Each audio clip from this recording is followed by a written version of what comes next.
مجھے آدھی رات کے بعد پڑوسی ملک کی سرحد پار کرنا تھی۔ آسمان صبح سے ابر آلود تھا۔ پنجاب میں اس موسم میں کڑاکے کی سردی پڑتی ہے۔ دوپہر کے بعد بوندا باندی شروع ہوگی جو رات 9 بجے تک جاری رہی۔ ٹیلی ویژن کی پیش گوئی تھی کہ رات کو پھر بارش ہوگی۔ میرے خیال میں یہ بڑا ہی خراب موسم تھا، مگر میرے پراسرار گائیڈ کے نزدیک سرحد پار کرنے کے لیے یہی موزوں ترین موسم تھا۔ اب یقیناً سوچ رہے ہوں گے کہ میں غیر قانونی طریقے سے سرحد کیوں پار کر رہا تھا۔ میں زندگی کی اس خطرناک کہانی کو اسی لیے بیان کر رہا ہوں کہ آپ کو ایک ایک بات کھول کر بتا دوں اور کسی بات کو چھپانے کی کوشش نہ کروں۔ لیکن ایک بات میں شروع ہی سے واضح کر دینا چاہتا ہوں کہ میں اپنا نام ہرگز نہیں بتاؤں گا۔ جاسوسی، فرار، جان لیوا مصائب اور سنسنی خیز واقعات سے لبریز جرت، بہادری اور اپنے وطن پاکستان کے لیے جان تک قربان کر دینے کے جذبے کی اس سچی کہانی کو میں نے قسط وار اپنے پسندیدہ مصنف اے حمید کو سنانے کا فیصلہ کیا، جو میرا نام راز میں رکھ کر باقی واقعات کو لفظ بلفظ آپ تک پہنچاتے رہیں گے۔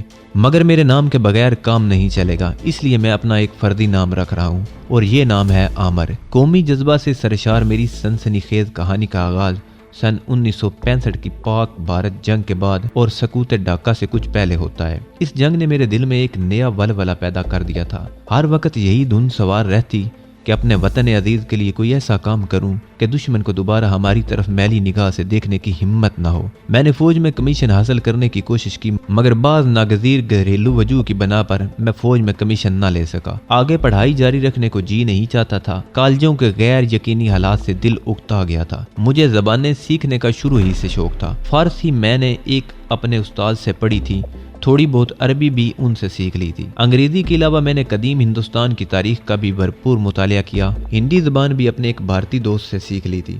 گیتا اور قدیم ویدوں کے کچھ اشعار کا ترجمہ پڑھ ڈالا۔ یہ میں محض اپنے شوق کی خاطر کر رہا تھا، مگر آگے چل کر اس علم نے مجھے بہت فائدہ پہنچایا، بلکہ کئی مقامات پر میری جان بھی بچائی۔ میں نے کالج کے زمانے میں مجاہد فورس میں شامل ہو کر باقاعدہ تربیت حاصل کی تھی، تھوڑی بہت کمانڈو ٹریننگ بھی حاصل کر لی تھی۔ دوسری جنگ عظیم میں ملٹری انٹیلیجنس کے حیرت انگیز کارنامے پڑھ کر میرے دل میں امنگ پیدا ہو چکی تھی کہ موقع ملے تو میں بھی اپنے وطن کے لیے کوئی کارنامہ سر انجام دوں۔ سن 1971 کی جنگ سے پہلے بھارت نے اپنے گوریلے مشرقی پاکستان بھیج کر وہاں کے حالات کو مخدوم بنانا شروع کر دیا تھا۔ مغربی پاکستان کی سرحدوں کے ساتھ ساتھ بھی وہ اپنی فوجی طاقت میں اضافہ کر رہا تھا۔ دشمن کے ناپاک عزائم دیکھ کر میرا دل کڑتا رہا، مگر میں کچھ کر نہیں سکتا تھا، اگرچہ ہماری فوج کے جانباز پوری طرح چوکس تھے اور دشمن کے ہر حملے کا منہ توڑ جواب دینے کے لیے ہر لمحے تیار تھے۔ لیکن میں بھی کچھ اپنے طور پر کرنا چاہتا تھا۔ میرا رجحان فوجی سراغ رسانی کی طرف تھا۔ دوسری عالمی جنگ کے مشہور فوجی جاسوسوں کے کارنامے پڑھ کر میں بہت تاک ہو گیا تھا۔ ہر وقت اسی ادھیڑ بن میں رہتا کہ رضاکار کمانڈو کی حیثیت سے دشمن کے مورچوں کے عقب میں جا کر اسے ضرب کاری لگاؤں، مگر یہ اتنا آسان کام نہیں تھا۔ پہلی بات تو یہ تھی کہ مجھے ایک غیر فوجی ہونے کی حیثیت سے معلوم نہیں تھا کہ دشمن نے اپنی سرحدوں کے عقب میں کس مقام پر فورس جمع کر رکھی ہے۔ دوسری مشکل بھارت کی سرحد کو پار کرنے کی تھی۔ میرے والد صاحب اپنی جوانی کے زمانے میں پورے ہندوستان کی سیاحت کر چکے تھے۔ انہوں نے پشاور سے لے کر راس کماری تک اور اڑیسہ کٹک سے لے کر ممبئی تک کئی بار سفر کیا تھا۔ وہ مجھے اپنے اس سفر کی دلچسپ کہانیاں سنایا کرتے تھے اور ان کے ان سفر ناموں سے مجھے بھارت کے بارے میں کافی معلومات حاصل ہو گئی تھی۔ قیام پاکستان کے بعد میں بھی 2-4 مرتبہ امرتسر، دلی، بمبئی اور کلکتہ کی سیر کر چکا تھا۔ میرے والد صاحب امرتسر کے رہنے والے تھے اور قیام پاکستان کے بعد ہجرت کر کے لاہور آ گئے تھے۔ امرتسر، پٹھان کوٹ، چمبا، ہوشیارپور کے بارے میں انہوں نے مجھے بہت کچھ بتایا تھا۔ وہ مجھے اپنے سفر کی دلچسپ کہانیاں سناتے اور میں ان معلومات کو اپنے لاشعور میں جمع کرتا جاتا۔ سن 1971 کی ابتدائی ایام میں جب دشمن نے مشرقی پاکستان میں اپنے تخریب کاروں کے ذریعے انتشار کی مہم شروع کی اور مغربی پاکستان کی سرحدوں پر بھی اپنی فوجی طاقت میں اضافہ کیا، تو میں نے دل میں کسی مہم پر نکلنے کے بارے میں سنجیدگی سے غور کرنا شروع کر دیا۔ مجاہد فورس میں رہنے کی وجہ سے میری فوجی معلومات میں کافی اضافہ ہوا تھا اور ایک کیپٹن صاحب سے دوستی بھی ہو گئی تھی۔ میں نے باتوں میں ان سے قرید کر یہ معلوم کیا کہ دشمن نے پاکستانی سرحد سے دور پٹھان کوٹ کی چھاونی کے قریب پہاڑوں میں ایک ایسی توپ نصب کر رکھی ہے کہ جنگ کی صورت میں اس کے انتہائی تیز رفتار اور 5-5 من بارود کے حامل گولے لاہور شہر میں آ کر پھٹیں گے جو بے پناہ تباہی پھیلا سکتے ہیں۔ میں پہلے ہی قومی جذبے سے سرشار تھا۔ دشمن کے ان عزائم کی خبر ہوئی تو میرا خون کھول اٹھا۔ میں نے اسی لمحے فیصلہ کر لیا کہ اس توپ کو تباہ کر کے ہی دم لوں گا۔ اس وقت یہ فیصلہ بڑا بچگانہ لگتا تھا، بھلا ایک غیر فوجی جوان دشمن کی سرحد پار کر کے دشمن کی چھاونی میں پہنچ کر ایک ایسی جدید ترین اور بھاری بھرکم توپ کو کیسے تباہ کر سکتا ہے جس کی حفاظت کے لیے نہ جانے کیسے کیسے جان لیوا انتظامات کیے گئے ہوں گے۔ اس کے باوجود میں فیصلہ کر چکا تھا۔ میرا یہ فیصلہ میری ایک طویل اور خطرناک ترین مہم کا آغاز تھا جس میں قدم قدم پر مجھے موت کا سامنا کرنا پڑا۔ آپ بعد میں خود ہی پڑھ لیں گے۔ میں نے اپنے ذرائع سے جس قدر بھی معلومات حاصل کر سکتا تھا حاصل کر لی۔ امرتسر سے پٹھان کوٹ تک میں 2 بار سفر کر چکا تھا، پھر بھی میں نے اس سفر کی تمام یاداشتوں کو اپنے ذہن میں ایک بار پھر تازہ کیا۔ سب سے بڑا مسئلہ پاک بھارت سرحد عبور کرنے اور مالی ضروریات کو پورا کرنے کا تھا۔ میں اس مسئلے کو حل کرنے کی دھن میں لگ گیا۔ اسی سلسلے میں میری ملاقات اسمگلروں کے ایک گروہ سے ہو گئی۔ ان دنوں اس گروہ کے آدھے آدمی مر چکے ہیں اور باقی جیل میں سزا بھگت رہے ہیں، لیکن میں ان کا شکر گزار ہوں۔ اگر یہ لوگ میری مدد نہ کرتے تو میں اپنے عزائم میں کبھی کامیاب نہ ہوتا۔ اگرچہ میری مدد کرنے میں سراسر ان کے مفادات ملوث تھے، تاہم میں ان کے تعاون سے سرحد پار کر گیا اور میری کچھ مالی امداد بھی ہو گئی۔ میں اسمگلروں کے اس گروہ کے بارے میں کچھ نہیں بتاؤں گا کیونکہ اب اس کی ضرورت بھی نہیں رہی۔ اسمگلروں کا یہ گروہ خطرناک گروہ سرحد پار اسمگلنگ میں بے حد سرگرم تھا اور ان کا مشرقی پنجاب کے سکھوں سے باقاعدہ رابطہ تھا۔ اسی گروہ کا ایک خاص آدمی جو مسلمان تھا امرتسر میں مقیم تھا، جو اسمگلنگ کے ناپاک کاروبار کی سرحد پار نگرانی کرتا تھا۔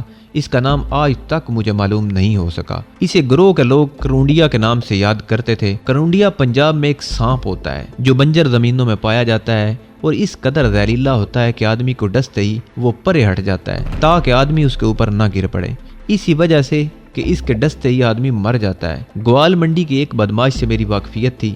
یہ آدمی اس گروہ کو جانتا تھا۔ اس کی وساست سے میری اسمگلروں کے گروہ کے لیڈر سے ملاقات ہوگی۔ میں نے اسے یہی بتایا کہ میرے اخراجات پورے نہیں ہوتے اور میں اسمگلنگ کے ذریعے دولت کمانا چاہتا ہوں۔ ان لوگوں نے خفیہ طور پر میری چھان پھٹک کی اور آخر مجھے اپنے گروہ میں شامل کر لیا، لیکن ساتھ ہی دھمکی دی کہ اگر میں نے انہیں دھوکہ دیا تو مجھے دنیا کے آخری حصے تک ڈھونڈ کر بھی ہلاک کر دیا جائے گا۔ میرا مقصد تو صرف سرحد پار کرنا تھا، اسمگلنگ سے مجھے کوئی سروکار نہیں تھا۔ پھر بھی مجھے اپنے مشن کے لیے بھارتی کرنسی کی ضرورت تھی۔ لیڈر نے پہلے پھیرے کے لیے ہیروین کا ایک پلاسٹک میں لپٹا ہوا لفافہ میری کمر کے گرد باندھ دیا اور کہا یہ لفافہ تمہیں امرتسر میں کرونڈیا کو پہنچانا ہوگا، اس کے بعد تمہارا کام ختم ہو جائے گا۔ واپسی پر اس کے آدمی تمہیں پاکستان کی سرحد پار کرا دیں گے۔ یہاں آنے کے بعد تمہیں اس پھیرے کی اجرت 10,000 روپے ادا کر دی جائے گی۔ میں نے لیڈر سے پوچھا کیا مجھے ہندوستان میں کچھ روپے ادا نہیں کیے جا سکتے، کیونکہ میں وہاں سے اپنی پسند کی کچھ چیزیں لانا چاہتا ہوں۔ تمہیں اس کی اجازت نہیں دی جا سکتی۔ تم ہمارا پھیرا لگانے جاؤ گے، میلہ دیکھنے نہیں۔ امرتسر کے بازاروں میں گھومنے پھرنے کی کوشش بھی نہ کرنا، لیڈر نے کہا۔ میں خاموش ہو گیا، لیکن دل میں ایک منصوبہ میں نے اسی وقت تیار کر لیا تھا۔ مجھے آدھی رات کو ایک خاص مقام پر پہنچنے کی ہدایت کی گئی تھی۔ ہیروین کی تھیلی میری کمر سے بندھی ہوئی تھی۔ میں رکشے میں اپنے گھر سے واگا کی طرف روانہ ہو گیا۔ میں نے گھر میں کسی کو کچھ نہیں بتایا تھا۔ آسمان صبح ہی سے بادلوں میں گھرا ہوا تھا۔ کڑاکے کی سردی پڑ رہی تھی۔ سپیر کی ہلکی ہلکی بوندا باندی رات کو 1 بجے تک جاری رہی، جس کی وجہ سے سردی میں خاصا اضافہ ہو گیا تھا۔ شالامار ٹاؤن سے 2 فرلانگ دور بائیں جانب میں رکشے سے اتر گیا اور اندھیری کھیتوں میں گزرتا ہوا ایک ویران سے کوارٹر میں آ گیا۔ یہاں 2 آدمی انگیٹھی جلائے آگ تاپ رہے تھے۔ چارپائی پر لحاف پڑا تھا۔ میرا ان دونوں سے تعارف ہو چکا تھا۔ انہوں نے کیتلی سے چائے پیالی میں ڈال کر مجھے دی۔ یہ بڑے خراٹ قسم کے اسمگلر تھے اور میری طرف دیکھ کر مسکرا رہے تھے۔ باؤ یہ کوٹ پتلون تبدیل کر لو۔ میں چونک پڑا۔ کیا مطلب ہے تمہارا؟ ایک اسمگلر ہنس کر بولا، نئے بھرتی ہوئے ہو، 2-4 پھیرے لگاؤ گے تو سب کچھ معلوم ہو جائے گا۔ پچھلی کوٹھڑی میں جاؤ، وہاں دھوتی، کھدر کی قمیض اور کمبل رکھا ہے، وہ جا کر پہن لو۔ میں چپکے سے اٹھ کر پچھلی کوٹھڑی میں آ گیا، جہاں تاک میں ایک موم بتی روشن تھی۔ دیوار کے ساتھ چارپائی بچھی ہوئی تھی، جس پر نسواری رنگ کا ایک کمبل، مٹیالے رنگ کے کھدڑ کا ایک کرتا اور کھدر کی دھوتی پڑی تھی۔ میں نے یہ دیہاتی لباس پہن لیا، بوٹ اتار کر دیہاتی وضع کی جوتی پہنی اور کمبل اوڑھ کر اسمگلروں کے پاس واپس آ گیا۔ وہ میری طرف دیکھ کر مذاق کے انداز میں ہنسنے لگے۔ اب آئے ہو تم اصلی جون میں، بیٹھو یہاں۔ میں خاموشی سے انگیٹھی کے پاس بیٹھ گیا اور چائے پینے لگا۔ ایک اسمگلر سگریٹ سلگا کر بولا، سودا کہاں ہے؟ میری کمر کے گرد لپٹا ہوا ہے، میں نے کہا۔ اسمگلر خاموشی سے سگریٹ پیتا رہا۔